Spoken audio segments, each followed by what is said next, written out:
Hi there, welcome. This is Yankel. You may know me as Hope to Trade. This is the first of many videos where I give tips to DMs and players alike for Dungeons and Dragons campaigns.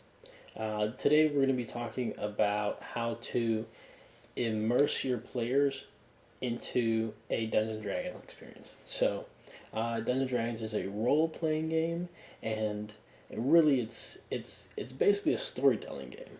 And so, some of the tips that can really help you as a player and as a DM is how to properly describe a scenario. So, the first thing you have to understand is people experience the world with their five senses. So, sight, taste, smell, touch, and how they hear. Almost forgot that last one. But when you're describing a scenario, you really want your players to feel like they're in this whatever. If they're fighting something and you really want them to really understand what it's like, you need to make sure that you're using all five of your senses. You need to make sure that you're using all five of the senses. Okay, so a lot of times DMs, when they're trying to accelerate the story, will just use things like sight. What do you see? What do you see? How does this look? How does he seem? And that's okay. That's an okay way to do things when you're trying to go through something fast. But when you really want to get in depth, you want to use all five of your senses. So how exactly can you do this? Well, it's pretty easy to describe smells. Obviously, you're just going to describe smells how you would describe other smells. That sounds weird, but if something smells bad, you shouldn't really say it smells bad. You can describe it as a rotting stench or a fungusy, moldy, almost like invading your nose kind of a smell. Or you can, you want to be really descriptive of exactly what they're smelling. You don't just want to say it smells bad. For the same reason that you don't want to say it looks ugly.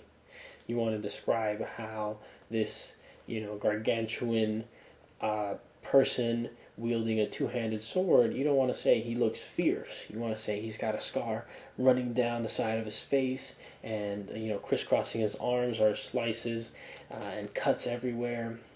He has a tattoo of a snake coiling around his neck, and his sword looks like it's got chips and dents. It looks more like a saw than a sword because he's been using it so much. And there's so many things that you can do to just really go the extra mile to immerse your players or really anybody into what you're trying to do. So we've covered sight, we've covered smell. Those are the easy ones.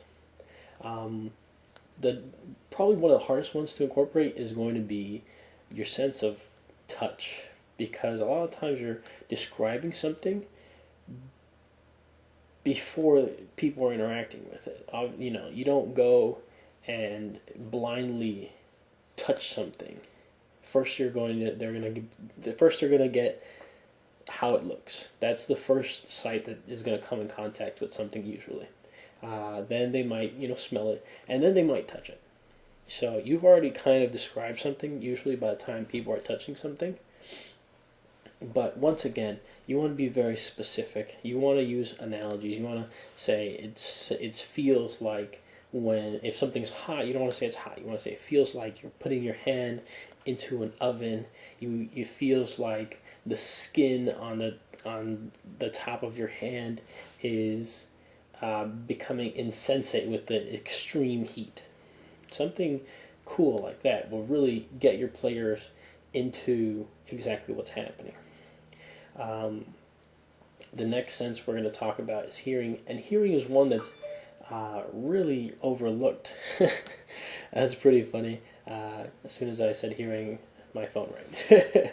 But yeah, if you're trying to describe a scary scenario, you can use hearing to you don't want to say that you hear yelling in the distance, because that's not scary. That's not cool. That's not really getting your players into where you want them. If you want them to really be scared, you need to first lower your own voice, because the sense if they're concentrating on hearing, they're going to concentrate on their hearing and then imagine how their characters are hearing it. So if you want to scare them, you need to lower your voice, talk very almost like a whisper. And if you want to scare them, you bring them in slowly, and then as you're describing the sound, it can be very low. And it's pretty scary when you're describing this grotesque sound. You hear a crunching of bones and the wet gurgling of what you can only imagine as blood being sipped on, and you hear these wet slapping sounds as the intestines are being ripped out of this animal, and you see this bear munching on what used to be a deer or something like that. And as you bring your voice lower, your players are straining to hear exactly what's going on. They're really like, oh man, and because they're straining and they're trying really hard to hear what you're saying, they are going to be putting more of an effort to be in there, and it really helps them to imagine that. It helps them imagine what's going on. And the last sense, taste. This one actually is kind of weird, because usually you're not going to taste anything, especially in D&D. But aside from somebody chugging a potion, it's the most horrible taste they ever tasted. But once again, you can be very descriptive. It tastes like bitter medicine going down your throat, or if it's spicy. There's so many tastes really in the real world that you can use to describe any taste that goes on in Dungeons and Dragons. And you should, if you're really going to go that extra mile and make sure that they understand how something tastes, there's so many things you can do with food, with anything. But the cool thing is that taste is really tied in to smell in a physiological way. If you lose your sense of smell, you actually lose a lot of your sense of taste. So they're really like connected. So a lot of times, let's say you're walking through a battlefield, and obviously your players aren't really going to taste anything, but you can say that tied in with their sense of smell, they smell the iron, they taste it on the tips of their tongue, so much that they want to cover their mouth, because the gore and that metallic tang is like pervading their entire olfactory senses,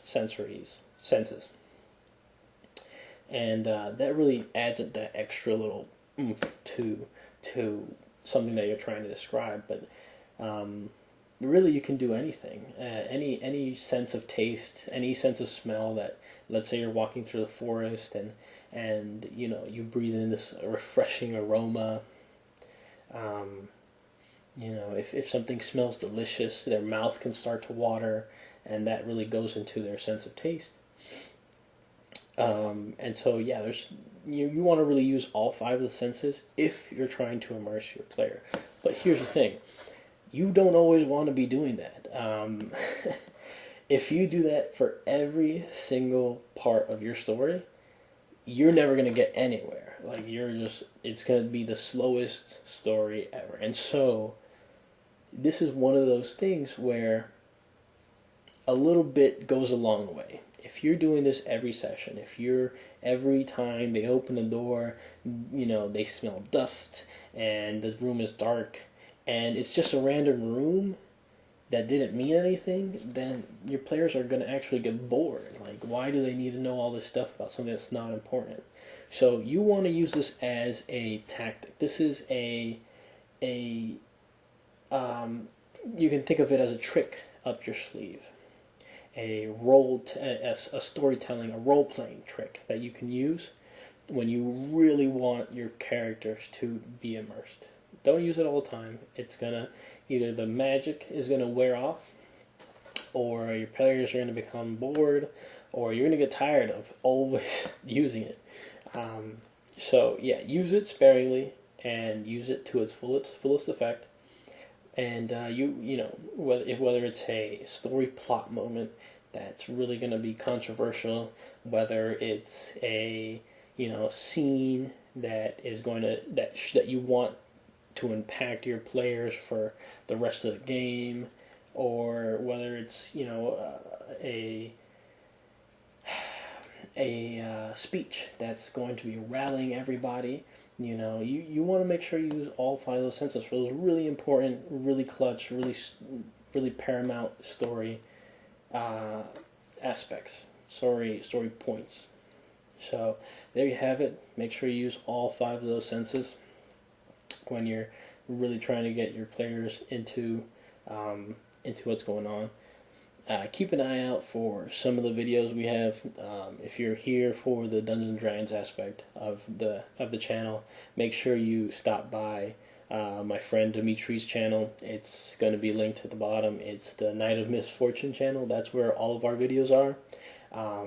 I'm personally the Dungeon Master of the Valley of Ends story, and pretty soon my friend Dimitri is going to be DMing a story where I play a character.